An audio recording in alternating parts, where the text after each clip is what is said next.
আসসালামু আলাইকুম সবাইকে। Good morning. সবাই ভালো আছেন আশা করি। ঈদ ভালো কাটিয়েছেন, এক্সপেক্টিং। সো স্টাডি অ্যাব্রোড নিয়ে ডেফিনিটলি যেহেতু কথাবার্তা বলা হচ্ছে অনেকদিন যাবত আমি আমার প্রোফাইলে ভিডিওগুলো শেয়ার করছি।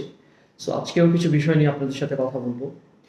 আমাদের যেসব স্টুডেন্টরা মূলত আসেন বা যেসব গার্ডিয়ানরা আসেন, সবারই ফার্স্ট ইনটেনশন থাকে like USA, Canada, UK, Australia এসব পার্টিকুলার কান্ট্রিতে হচ্ছে মুভ করা। প্ল্যান করা ভালো, সবারই এক্সপেকটেশন ফার্স্ট ওয়ার্ল্ড কান্ট্রিতে যাওয়া। আমিও সেটা অ্যাপ্রিসিয়েট করি যদি ফাইন্যান্সিয়াল ক্যাপাবিলিটি এবং ইংলিশের আইএলটিএস এর যে স্কোরটা দরকার ওটা যদি অ্যাভেলেবেল থাকে।